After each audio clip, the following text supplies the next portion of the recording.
such a good start. I'm Suzanne. This is Ashley. And this is A.L. Tait. I am A.L. Tait. And we're here to talk about her brand new book, Beyond the Edge of the Map, which is the 4th book in the Mapmaker Chronicles series. Tell us about it. This one, over here, the red one. With the lion. So, in the 4th installment of the Mapmaker Chronicles, which is an epic adventure story, we catch up with Quinn, our hero, around 6 months after he has just completed the race to map the world, which is books 1, 2, and 3. And Quinn is at home, at life on the farm, kind of getting into it, realizing that much of his future is going to involve copying his map of the world and wondering how he feels about that. But then something happens, and Quinn is the target of an attempted kidnap, and all of a sudden he is thrust back into a massive adventure. And Quinn finds himself back at sea, he finds himself back with his mapping tools, he finds himself with some familiar faces, he finds himself with some unfamiliar faces, and he finds himself with some very unexpected faces, which is all a lot of fun, particularly when you are the author and you get to make Quinn have a really bad day every day of his life. It's great. I love it. It's just all about the torture for me. What was it like coming back to Quinn? Oh, I loved it. When I wrote the end of the 3rd book, I was a little bit devastated. Like I was getting towards the end of the manuscript, and I was writing slower and slower and slower, because I just really didn't want to say goodbye to Quinn or to any of his friends or to that world that I'd been immersed in for so long. So when I thought, oh, we could do this again, I was pretty excited. Yeah, so were we. Yay! Yeah. So this book, obviously it's the 4th in the series, but can it be read without having read the first 3, or do readers need to come back to book 1? Very interesting that you asked that question, because I've had some feedback from readers on that, and you could read it with, there's just enough information, just enough backstory, thanks to my fabulous publisher and editor over here. There's just enough backstory in there to make it make perfect sense if you haven't read the first 3 books.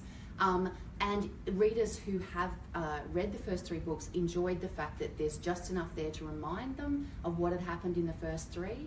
But if you want the full Quinn experience, then you would read the entire series. And why wouldn't you? And why would you not? Yeah, you get to meet them all for the first time. And I remember when I wrote, I go to schools and kids will say to me, oh, which one is your favourite book?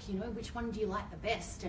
And it's a really hard question to answer, because obviously I like them all. I'm like a mum, I like them all, but secretly in my heart I would say book 1 would probably be my favourite, because that's where I met them all for the first time. That's where it all began. And my new favourite is book 4, because I'm back with them, and the unexpected face in this story, I am loving exploring that unexpected face so much. The experience of that was just fantastic for me. I'm loving it. Yeah, it's really good. And there's a puppy in book 4, so can't go wrong with a puppy, can you? Never. Now, since it's lunchtime, we have some Mapmaker themed lunch here. Can you explain the different food? What we have here is we have a bowl of gruel. And anyone who has read any of the Mapmaker novels will know that gruel features on a daily basis in poor Quinn's life. It's kind of like the sustenance you have when there's nothing else to eat. And it's sort of like a porridgey kind of, mix. And there's a very interesting scene in book 4 where the porridge, the gruel comes in handy and ends up kind of all sludgy. And I feel very sorry for Quinn and the boys when they have to eat that. So there's some gruel. It's not great, but it's not terrible. It's kind of blando. Now these are seed cakes. Quinn's mam is known widely as a fabulous, baker of seed cakes. So we couldn't. These are what Quinn thinks about when he thinks about home. He thinks about his mam's seed cakes. He thinks about his mam a lot. I like him for that reason, but anyway. So there are some seed cakes, and then we have here a fabulous bowl of berries. Now the berries feature because Quinn and his brothers, who are accompanying him on much of the journey in book 4, find themselves shipwrecked, and they are surviving on berries for quite some time, and the discussions that they have about the berries, and there's one particularly lovely scene where they're trying the berries for the first time, and anyone who has got sons or anyone who has got brothers will get a real kick out of that scene because it's of course, you know, you go first, no, you go first, okay, we'll all go at the same time, and then everyone pretends not. I really enjoyed writing as a little bit of comic relief in that. So the berries, well, they look delicious for starters. Nothing like a raspberry seed between different teeth. Yeah, so that's you know, there's some Mapmaker food there. I realised that they don't eat a lot of fish for people who are, you know, at sea a lot. I think the reason for that is that my boys don't really eat fish. I think you just take on board whatever is going on around you, and that's what happens in your stories. Fish isn't something kids eat a lot of anyway. I didn't like it when I was a kid. No. Especially when you have to catch it yourself and then like... And then do all the messiness. Yeah, gross. Okay, let's not talk about that. We don't have cacao, but cacao is another food we spoke about being... Yeah, well, I'm sad we don't have that because that's essentially, you know, the raw form of chocolate, hot chocolate, and of course that's discovered in book 2 when they go to visit Barbarin, and Queen Lorelei has a real thing for the cacao, and for that reason Ash is actually back out on the ocean as well, and Ash of course is our very strong, very spunky girl. So she finds as seen here on the cover of book 3. Yes, she finds her way. She finds her way back to sea as well in book 4, and I love that. I love her as a character. She's kind of all the things. Like, she's probably all the things I wanted to be when I was, you know, 14 or 15. You know, she takes no drama from anyone, and she's really strong. She's just as good as anyone, and she knows it. And she has her own special skills, and she kind of rocks pretty hard, really. So I like her a lot. Yeah. So that's super exciting for Mapmaker 4, which is out now. Out now. Yeah. But in more exciting news, you've got a brand new series coming out later this year. I do have a brand new series, and I've just finished the proofread on book 1. It's called The Advanced Cipher, and the first book is called The Book of Questions, and it is a very, very exciting story. It's about a boy who has grown up in a monastery his whole life, and he has to flee the monastery with a book, a special secret book under his arm. He's never been outside the walls. He finds himself out in the deep, dark forest, where he runs into 4 girls who I adore. I just love them. This series I loved so much. The characters just really, really spoke to me. And writing it was just such a joy. And again, it's another kind of epic adventure, but in a slightly different way. And there's secrets and codes and mysteries, and just a lot of fun. I really enjoyed it. And I think that there's one particular girl in this book called Gwyn, who I think might be my favourite character ever. She's just awesome. She's amazing. Yeah, she's great. So it's a terrific, we think it's terrific. Clearly, I wouldn't have written it if I didn't think it was terrific. Terrific series, and I really hope that that readers enjoy it, obviously, because that's the key. Perfect for fans of Mapmaker Chronicles. Great for fans of Mapmaker Chronicles, and it's for kind of readers, you know, 9+ at middle grade sort of area. Again, like I read my manuscripts when I first write the first draft. I read them. I have 2 sons; they're now 13 and 10, and I read the manuscripts aloud to them after I've done the first draft. And they tell me where the boring bits are, and then I just take them out. So there are no boring bits. They come kid-friendly, no boring bits. That's perfect. Can you tell us just a little bit more about Gwyn and her compatriots, the little group of bandits? The little group, I love them so the much. group of bandits. They're quite fantastic. So there are 4 of them, and they range in age from about 16 down to 12, and they are called Mary and Gwyn, who are sisters. And Mary is a very cheerful kind of girl who is naturally charismatic, and she's a natural leader. She's also very, very handy with a bow and arrow, and very good with plan. So she's kind of like the leader of the group. And then there is Gwyn, who is the most interesting for me in many ways, because she's a very grey area character. She goes where she wants, when she wants, and she always has. She doesn't sleep much. She can get in and out of any building without anyone knowing she's there. She gets up and down walls without anybody knowing. Gabe is in total awe of her. He's our hero. When he first meets her, he's a bit like... And she suffers no fools. There are no fools to be had there. And then there's Scarlet, who is, she's of noble birth. She's the cousin of Mary and Gwyn, and she's beautiful, and she's tall, and she's blonde, and she's lovely, and she's noble, and she sings like a dream. And she's sort of like, she's a bit of an actress. She can get herself in and out of gates and things like that where others may not, so she's fantastic. And then we have Midge, who is the youngest and the shyest, and she is fantastic with animals. And she has a friend named Albert, who's a very large bird. And between the four of them, they live by themselves in the forest in a huge oak tree, and they fend for themselves. And they're very, should we say community spirited? Yeah. Very community spirited. In a Robin Hood. In a Robin Hoody kind of way. And I think the interesting thing about them, particularly putting Gabe into that group of people, is these girls are survivors. They are also, as I said, very community spirited. And there are some really interesting conversations that because Gabe comes from that monastery background of good and bad, and what is good and bad, and where do the edges blur, and you know, if just because someone tells you something is wrong, is it wrong? And so there's a lot of discussion. So teachers are going to love that. Well, when the kids learn that following the rules all the time isn't necessarily the right thing to do. Well, I just think probably not. but kids will love it. And the kids are my readers, so yes. Parents may not love it so much, sorry. That's okay. We were talking earlier today about names and how much you love names. So did you have a lot of fun naming the characters? I had a lot of fun. I have a lot of fun naming all of my characters because I think I really, as we discussed, I love names. I'm fascinated by what people name their children, because I think you know someone, and then they name a child, and you think, did I ever really know you at all? It's quite an interesting thing.